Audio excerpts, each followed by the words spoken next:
Good evening. Hello. Hello. My name is Katie McKee, and I'm the director of the Center for the Study of Southern Culture here at the University of Mississippi. I am also that most dispensable of things, the introducer of the introducer. So I'm going to be really quick. It is my great pleasure to welcome you to the 16th Annual Gilder-Jordan Lecture in Southern Cultural History. Organized through the Center for the Study of Southern Culture, the African American Studies Program, the Center for Civil War Research, and the Department of History, the Gilder-Jordan Speaker Series is made possible through the generosity of the Gilder Foundation, Incorporated. The series honors the late Richard Gilder of New York and his family, as well as University of Mississippi alumni Dan and Lou Jordan. We are so grateful that the Gilder-Jordan Lecture provides us the opportunity to host on our campus acclaimed historians from across the nation who engage in myriad ways the complexity of our common past and its relevance to our present moment. Tonight's lecturer is no exception to the remarkable string of speakers who have graced this stage. And so to introduce her properly, here is faculty fellow and writer in residence at the Center for the Study of Southern Culture, Professor Ralph Eubanks.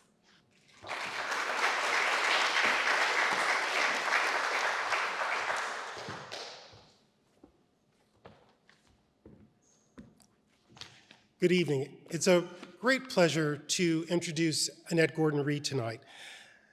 During my time at the Library of Congress, during the library's bicentennial, we developed an exhibition that had the title, Thomas Jefferson, Genius of Liberty. The title of the exhibition was not mine to change, but I have to admit that I did try. Instead, my job was to develop an accompanying exhibition book that would bring in a variety of writers and thinkers to probe the question, was Thomas Jefferson indeed a genius of liberty?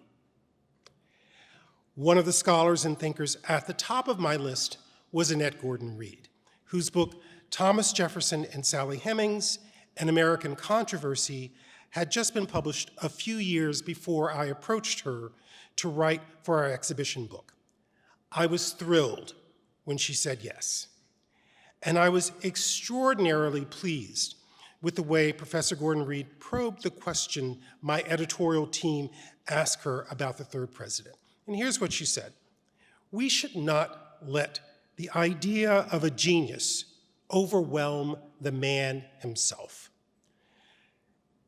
And she made it clear to the reader that we must remember that Jefferson was also a Southern slaveholder whose own life cannot be entirely reconciled with his public ideals. What Jefferson needs today, she declared, is a rescue from symbolism. He is not a plaster saint.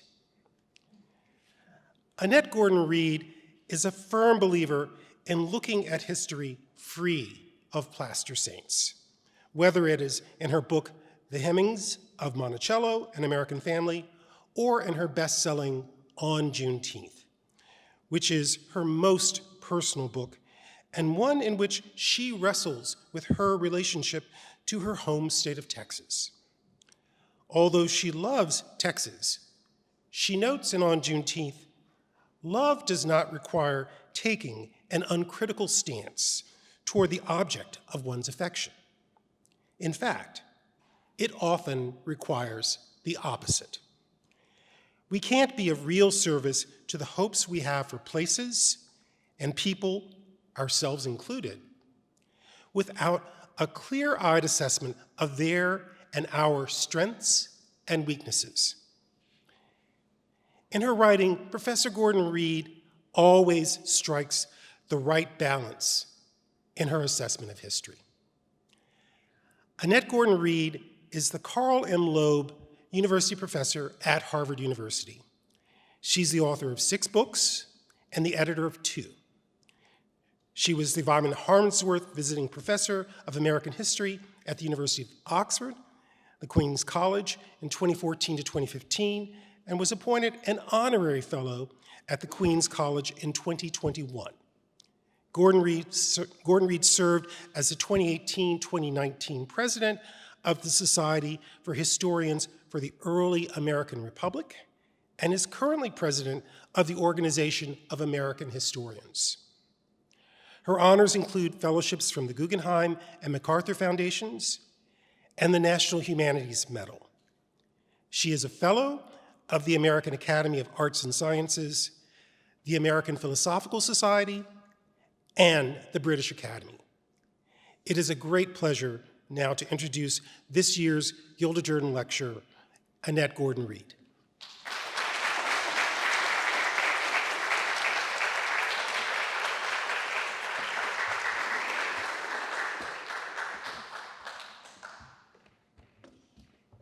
Thank you very much for that introduction. It's good to see you after all of these years. And it's good to be back here. This is my third time at Oxford. I've been here for a lecture, the Port of Fortune lecture, and for the Omohundro Institute conference. And it's a special pleasure to be here for a lectureship that honors Dan Jordan. I met Dan Jordan when I started to go to Monticello back in 1993, before my first book came out. He was always very gracious to me and very supportive of me in some very difficult times about my first book and the whole question of Jefferson and Sally Hemings, and I think he handled that brilliantly, and he was a wonderful man. I was very sad at his loss. Ralph mentioned Juneteenth, which was a departure for me. I write about other people's families, dealing with other people's problems, not my own family and my own issues. And during the pandemic, I decided to take a break from doing that and to do something different. My editor had always wanted me to do a book about Texas, but he wanted me to do a big book about Texas. I wasn't sure I wanted to do that.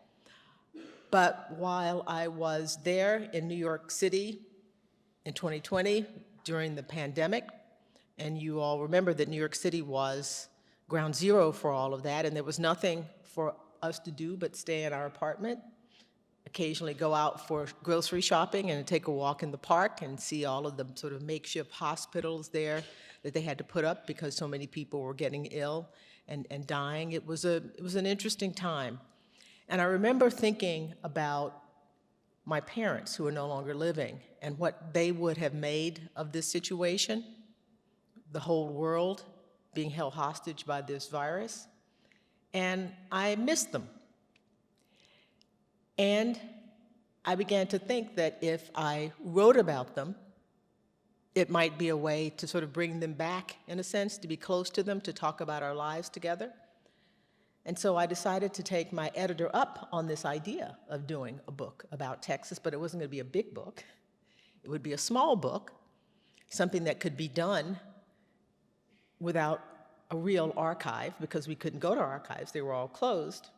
I had to use my own memories, what I could get from ordering books and getting them to my apartment, and what I could do online. And so I decided to write On Juneteenth. And that was a way of exploring my family history and telling the history of Texas, which interests lots of people. I've spent most of my adult life in the Northeast, and one of the things that I've had to do all the time is to explain Texas to people.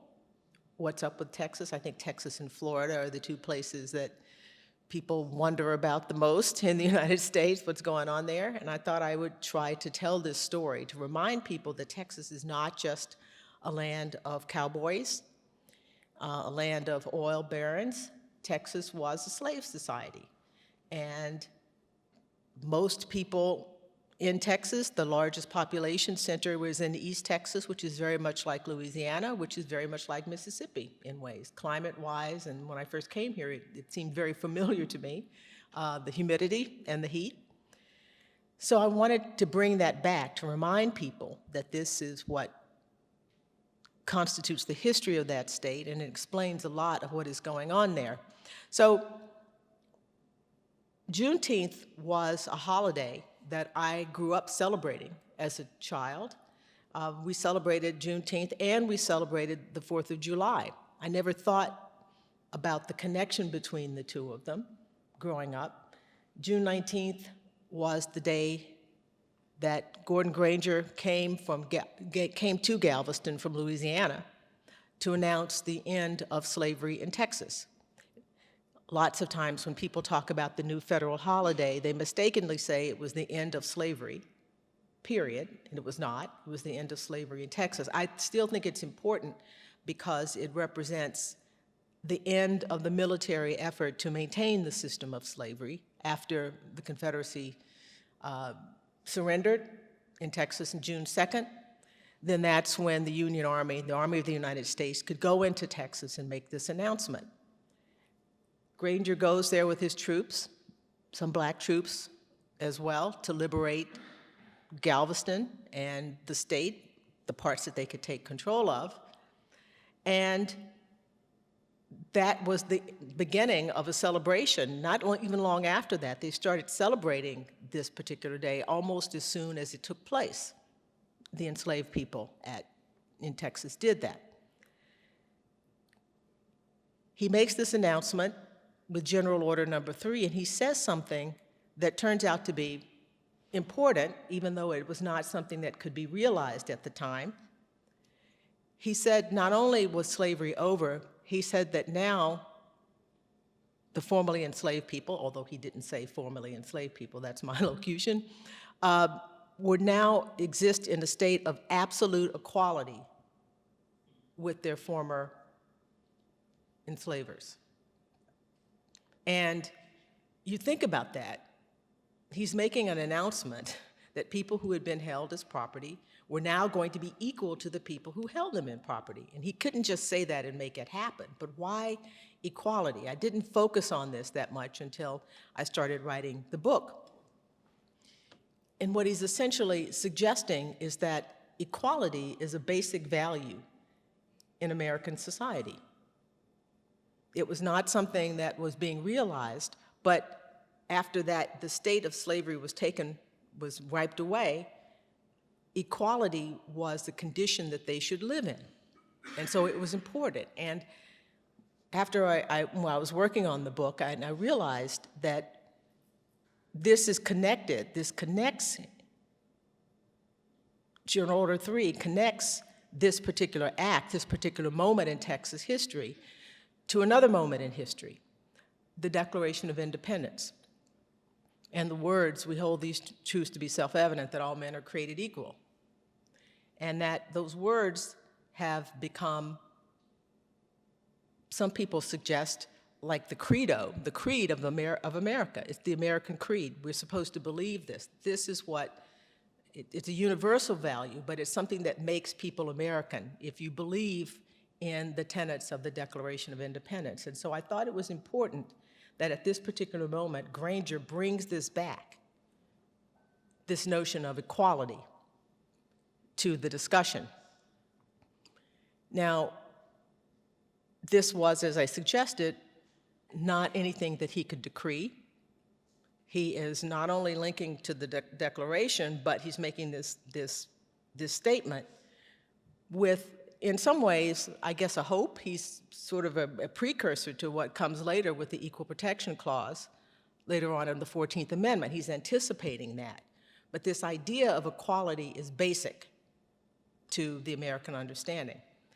And this is something that African American people had been saying for a very, very long time. Once the Declaration was passed and the Continental Congress decreed that it should be read aloud, Jefferson wrote it to be read aloud. He made markings because he knew that it would have to be, that it would have to be known by people, not only people who were literate, but also people who were illiterate. So he wrote it to be read aloud, and they decreed that it be read aloud, and it was read aloud to the troops. It was read aloud first outside of Independence, what is now Independence Hall, to a group of working men who were there. And when people heard it, and I'm speaking now about African Americans, when they heard it, it meant a great deal to them because they thought it had something to do with their circumstances, that this was a way of perhaps changing society. So these words, we hold these truths to be self-evident, all men are created equal. Jefferson is talking, basically addressing the world, explaining why the United States of America, as it styled itself, why Americans had the right to leave the British Empire and create their own country, because they felt they had been mistreated by the English, by Great Britain, and they had the right to create their own country. But those words can be read not just as a diplomatic statement. They're universal. They make a statement about people, and individuals responded to that way, that they were talking about the self-worth of individual people. And right away, African American people who heard this started to take the Declaration and make it something that should be applied to the American context in a way that could change the status of African American people.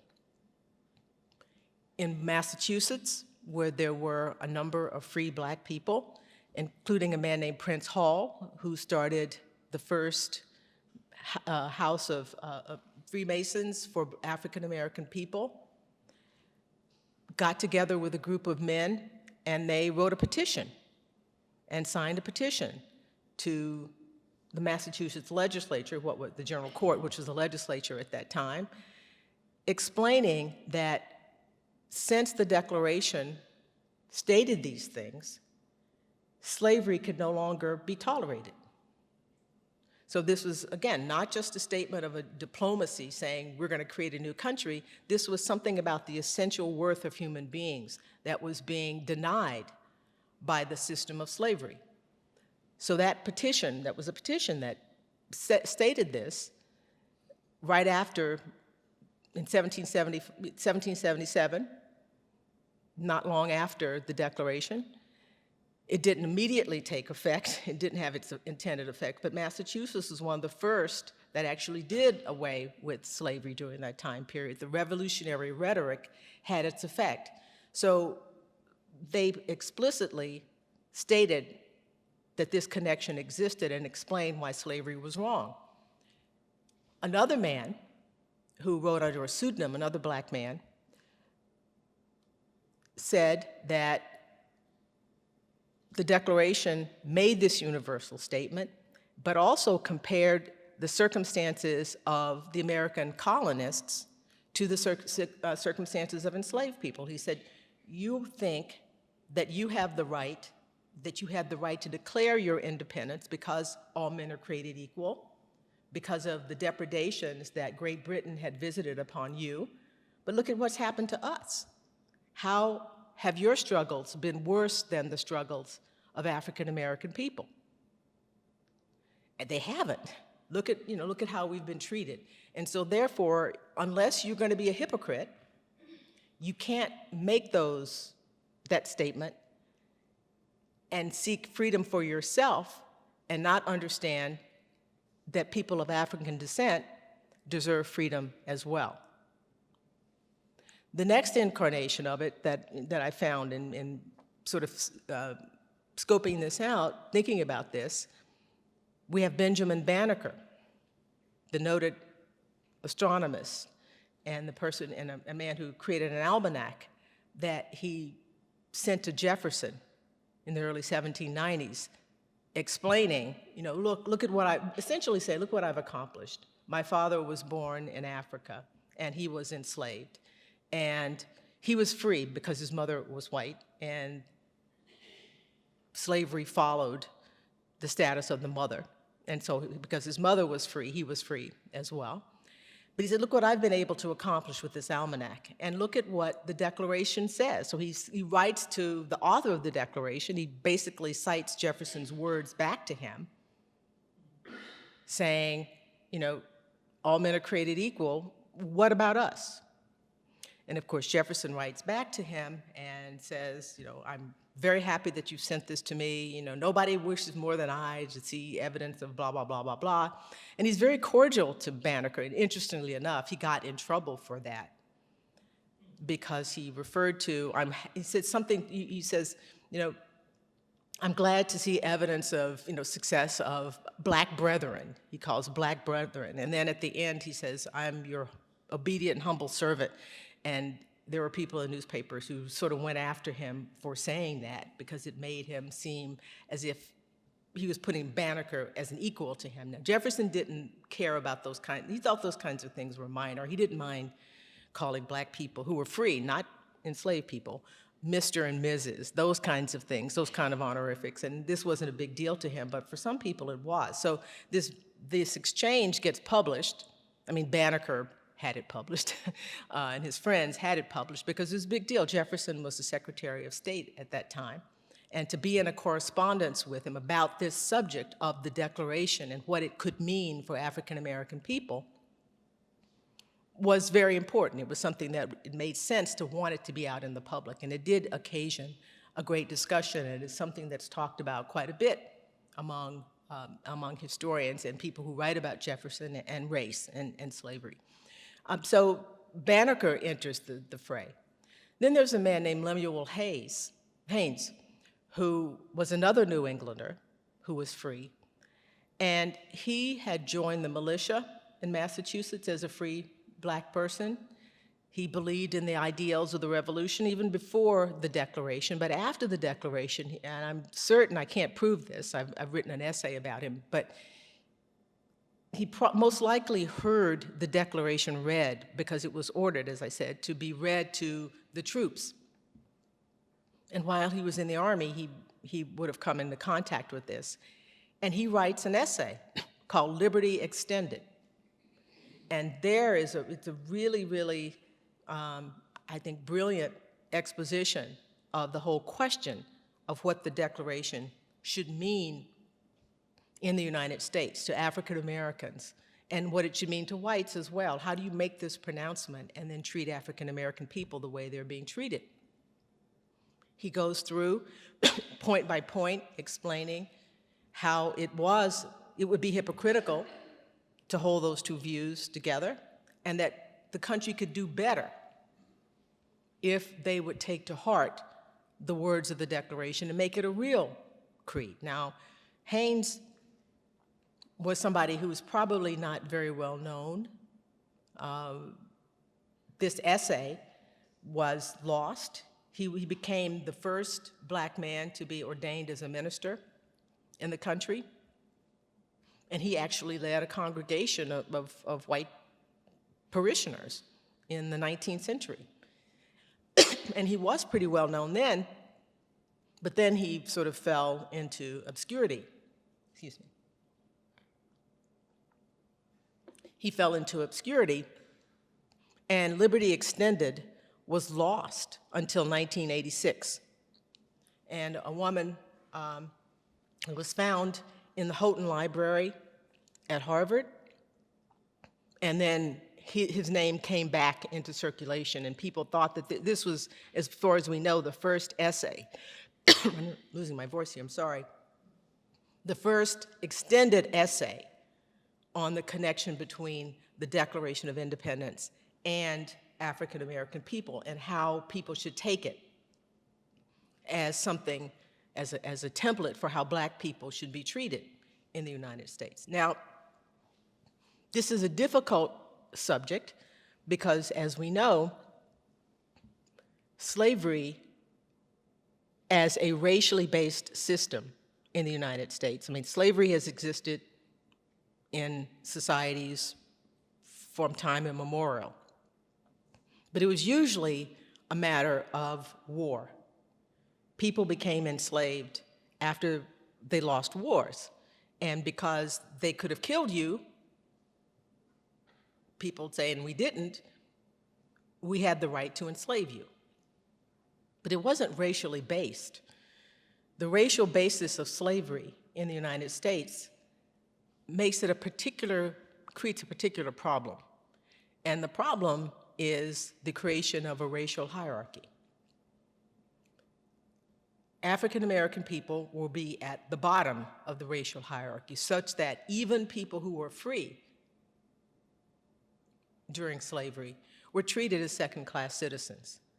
So the question from the very beginning was, When Jefferson says all men are created equal, did he mean black men or black people? When the Constitution says, we the people, in order to form a more perfect union, we the people, are African American people part of the people? Now, I think as a lawyer, I appreciate this argument. It was to the credit of African American people like Haynes and the men that I mentioned, Prince Hall and others, who jumped in immediately and said, you know, this is everybody, to make their argument. It isn't just about white people, it's everybody. It should be everybody. And if you consider yourself to be enlightened as part of the Enlightenment, as the phrase is, as the era is called, you should understand that this is a universal value. It's all people. But that's always been a question.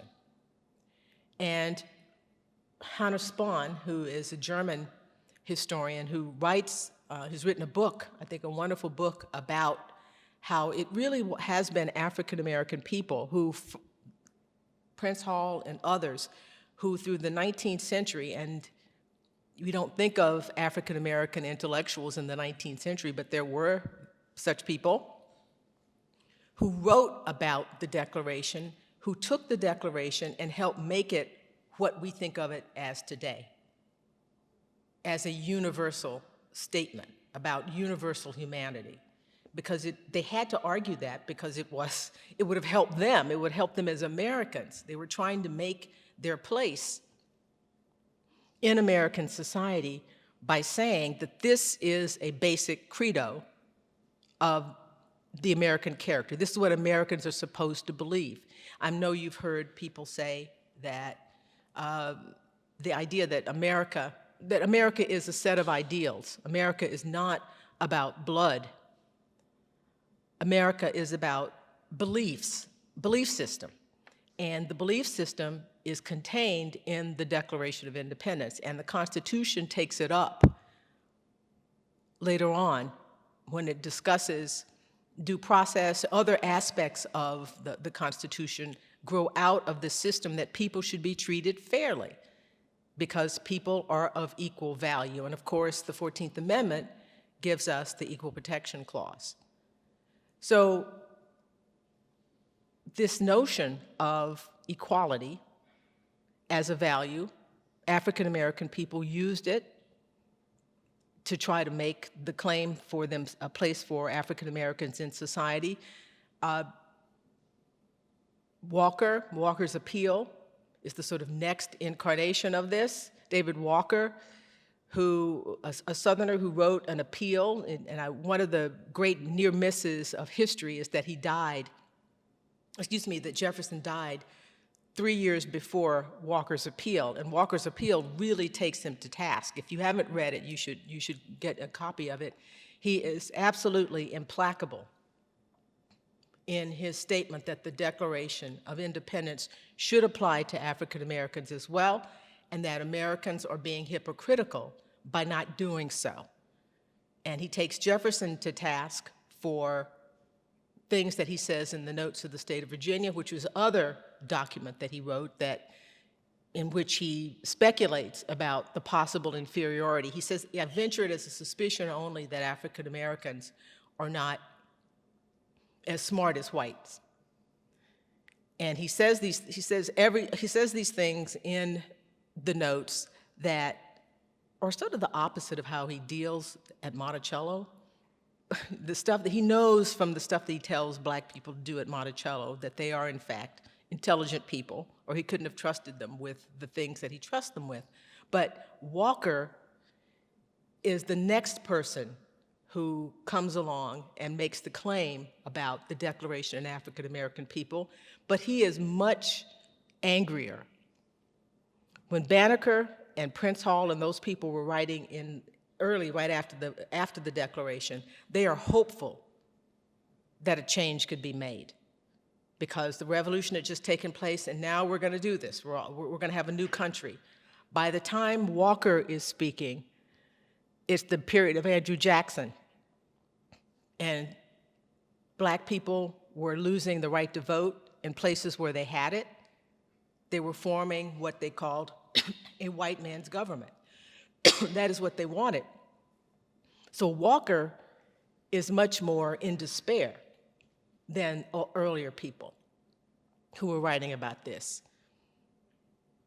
Frederick Douglass comes along in his famous oration, What to the Slave is the 4th of July, and he takes the subject up again, and he asks that question, the rhetorical question, again, trying to make the audience feel that there is something wrong with a country that proclaims itself as being for liberty, that actually has people who are enslaved. You rejoice, I must mourn, he says. So he's speaking to an audience. You know, obviously they have invited him there, so he's speaking to the choir, preaching to the choir, but sometimes you have to do that. And he creates this oration that people read and actually read aloud. There was a famous, a couple of years ago, they had different people reading sections of it, the entire thing, because it really, really puts the question squarely. And it's not what to the slave is the 4th of July. You might ask, what to African American people is the 4th of July? Now, we celebrated Juneteenth and the 4th of July. I looked forward to it as a kid. It was a time for drinking too much soda water and playing with firecrackers, which I can't believe our parents actually let us do. But again, it was seen as something separate.